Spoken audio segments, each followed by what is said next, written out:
Kakak sekarang udah berhijab nih. Apa pesan kakak buat orang-orang di sana yang belum berhijab?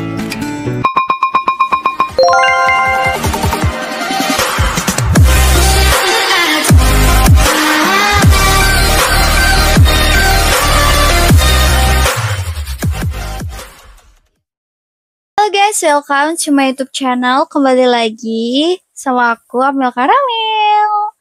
Nah, jadi kali ini aku mau bikin konten Q&A yang kemarin aku share di Instagram. Yang ini, nah aku mau jawabin pertanyaan kalian satu persatu. Tapi by the way, aku maaf banget kalau misalnya semua pertanyaan gak aku balas karena banyak banget. Takutnya durasinya gak cukup. Jadi next time aku bakalan buka Q&A lagi untuk part 2-nya. Oke? Oh ya, jangan lupa di like, subscribe, and share. Terus langsung aja aku mau jawabin pertanyaan yang pertama. Oke, pertanyaan yang pertama. By the way, aku nggak mau cantumin nama-namanya siapa yang nanya ya guys ya. Soalnya namanya tuh pada random-random gitu loh. Jadi, ini. Kak, ya Amelia itu, Y-nya itu apa sih? Y-nya itu Yuli Amelia guys. Jadi nama aku tuh Yuli sebenarnya. Tapi aku nggak tahu kenapa makin lama tuh biasa dipanggilnya Amel gitu loh. Tadinya waktu dari kecil itu aku panggilnya Yuli, Uli, Uwi. Jadi kayak diplesetin gitu nama-namanya. Sampai udah dewasa dipanggil Amel ya udah.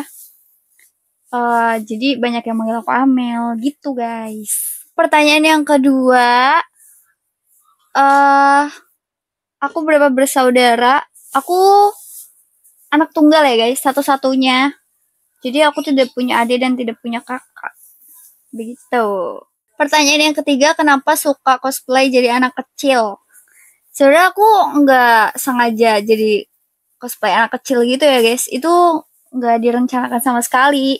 Jadi dulu tuh awal-awal aku main TikTok, kan aku download aplikasinya, aku scroll aja, ada video anak kecil lewat, yaudah aku udah bingin aja gitu, dan itu cuma iseng. Ternyata banyak yang suka dan banyak yang nge-like, ya udah keterusan deh. Sebenarnya kayak gitu aja. Pertanyaan yang keempat, dulu akun TikToknya kemana? Terus kenapa bisa hilang? And waktu itu sempat dihujat dan tanggapannya gimana? Jadi aku tuh punya akun TikTok yang 4 juta followers, dan itu ke-ban karena banyak yang report. Aku juga nggak tahu kenapa. Dan ya udah gitu, nggak bisa balik lagi. Dan aku punya akun TikTok aku yang baru ini, jangan lupa di follow yang belum follow. Nah, aku juga sempat dihujat waktu itu sih, gara-gara video apa tuh namanya, yang pota-pota. Sempet ramai banget dihujat. Tanggapannya ya sebenarnya pro kontra ya. Itu banyak yang nggak suka juga, aku nggak tahu kenapa. Intinya sih mungkin orang banyak yang nggak suka aja kali ya. Kayak kita tuh kan nggak bisa bikin semua orang suka sama kita ya kan. Apalagi cuma manusia biasa doang gitu. Kayak setara nabi aja banyak yang zolimin, apalagi cuman aku gitu. Gak mungkin semua orang suka sama video aku. Dan yang aku heran juga tuh, kenapa cuman perkara kayak video dubbing pota-pota doang, anak kecil doang, orang-orang kayak segitu hate-nya ke aku gitu loh. Padahal kan banyak video yang rasis, yang ngejatuhin satu sama lain gitu. Tapi aku nggak pernah bikin video yang kayak gitu-gitu. Tapi kenapa aku di-hate banget gitu? Itu sempat ngerasa kayak gak adil sih. Cuman ya udah nggak apa-apa, itu namanya udah jadi konsekuensi aku. Ya aku terima, dan alhamdulillah aku udah ikhlas dan aku udah buka TikTok baru aku lagi yang ini. So kita move on, jangan terlalu mikirin yang negatifnya aja, yang haters-hatersnya aja, karena di luar sana banyak orang yang juga support aku, yang sayang aku, jadi aku lebih fokus ke orang yang support dan sayang aku aja gitu aja sih. Selanjutnya alhamdulillah Kak, aku seneng banget Kakak udah berhijab, semoga istiqomah ya. By the way, aku bisa pakai hijab tuh kenapa alasannya? Jadi sebenarnya pakai hijab itu aku bener-bener udah 2 tahun yang lalu aku tuh pengen banget. Cuman karena yang namanya manusia ya masih susah untuk berhijab waktu itu. Dan karena aku udah kepengen banget tapi nggak bisa-bisa, kayak ada namanya halangan ya, mungkin dari setan apa gimana nggak tahu ya kan. Jadi udah aku berdoa aja gitu, berdoa ya Allah aku pengen berhijab, aku pengen jadi lebih baik gitu aja sih, aku doain terus setiap sholat. Dan alhamdulillah aku nyoba dikit-dikit dan perasaan untuk nggak pakai hijab lagi tuh hilang aja gitu. Aku ngerasanya sih itu karena dari doa aku, dari sholat aku aja sih. Jadi Allah ngebukain hati aku gitu lah ya, ngasih hidayah. Jadi alhamdulillah pakai hijab itu aja sih. Dan aku sampai sekarang pun masih berdoa ya Allah semoga aku bisa istiqomah terus, nggak lepas hijab lagi, itu aja sih gitu. Itu aja alasannya, bener-bener karena sholat aja gitu. Emang bener kalau kata Syekh Ali Jabir tuh bilang, seburuk apapun kita jangan pernah ninggalin sholat, karena itu yang bakal nuntun kita untuk jadi lebih baik. Dan itu bener banget. Aku udah buktiin. Untuk perasaan-perasaan kayak awal-awal berhijab itu, dulu aku sempat maksain kan, bener-bener maksain karena omongan orang segala macem gitu, bukan pure dari hati tuh. Rasanya aku pakai hijab tuh kayak panas lah, gerah lah, terus kayak kok rasanya aneh gitu-gitu. Semenjak aku doain, aku minta sama Allah supaya aku berhijab dari hati, perasaan-perasaan itu benar-benar nggak ada, dan kayak ikhlas aja gitu jalaninnya gitu. Itu aja sih. Pertanyaan selanjutnya, kakak kapan nikah dan target umur berapa untuk nikah? Kalau kapan nikah aku nggak tahu ya, karena aku sih lagi berusaha menjalanin hidup, nikmatin hidup aja dulu gitu. Untuk kapan nikahnya aku nggak tahu kapan.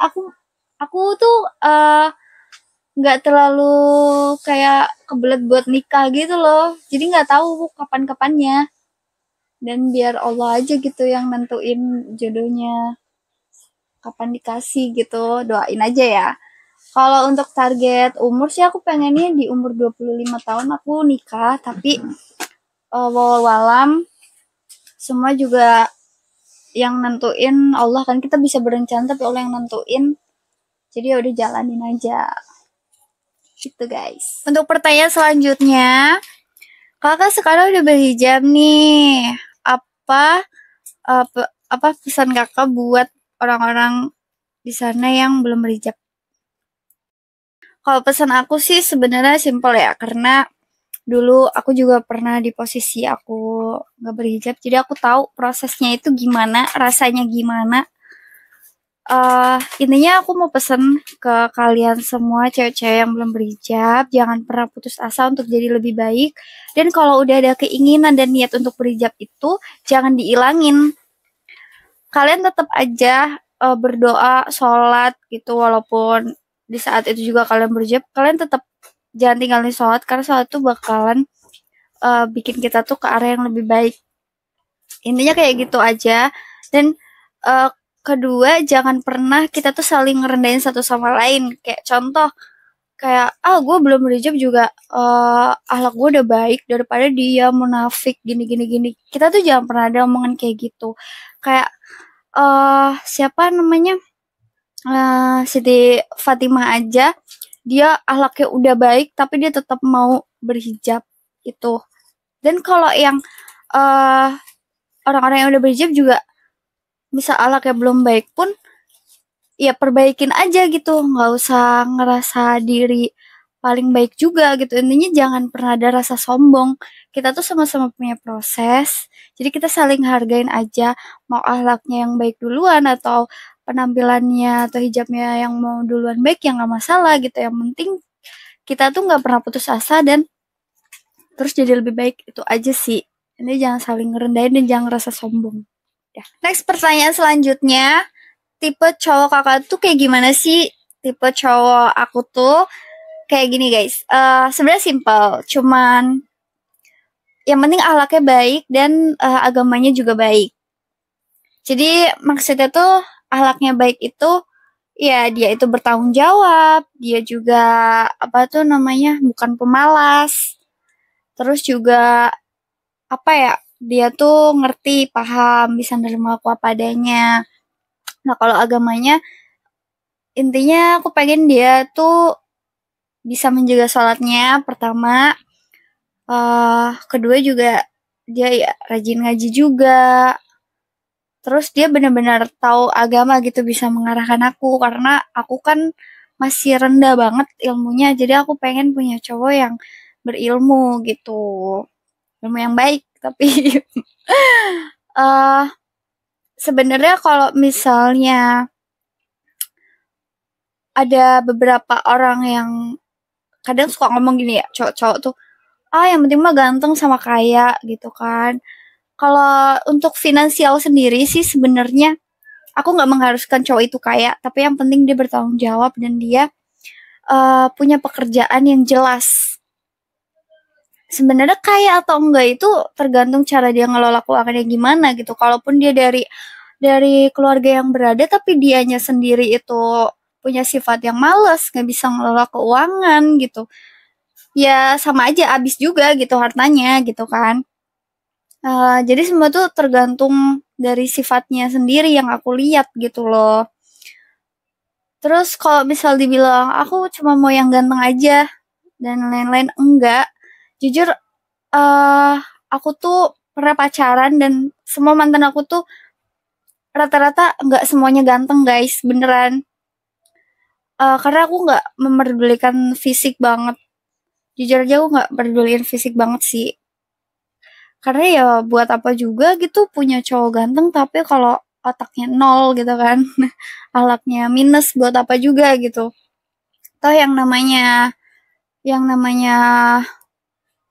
kita hidup nanti sampai tua gitu kan, yang kita nikahi itu kan bukan cuma fisik tapi karakternya juga gitu. Seiringnya usia juga yang namanya fisik juga bakalan menua gitu, keriput gitu. Apa menariknya gitu kan. Jadi patokannya bukan kayak sama ganteng, jujur aja. Dan aku juga pernah lihat di YouTube channelnya Buya Yahya. uh, Beliau tuh pernah bilang kayak gini, kalau kita nyari pasangan itu jangan dilihat dari hartanya aja. Karena bisa jadi misal pun aku sebagai wanita, misal aku udah sukses, amin ya. Terus aku pengennya tuh cowok yang setara sama aku atau yang lebih kaya lagi dari aku, contoh. Jangan pernah memandang laki-laki itu dari situ. Karena bisa jadi yang lebih kaya dari dia itu kedermawanannya atau sifat yang nggak aku punya. Jadi kaya menurut Buya Yahya itu adalah bukan harta aja gitu. Ya aku juga mikirnya ya kalau aku punya harta, kalau aku kaya juga aku nggak harus cari cowok yang kaya lagi gitu loh. Toh aku juga udah kaya gitu, anjay. Ya nggak juga sih.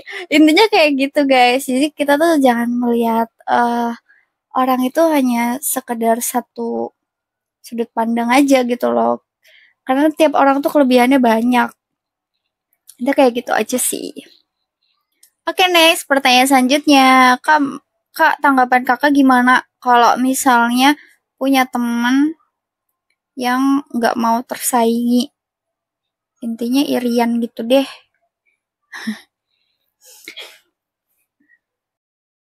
Teman yang irian dan yang merasa tersaingi gitu kan. Kita udah nganggapnya teman, tapi dia nganggapnya kita tuh saingan.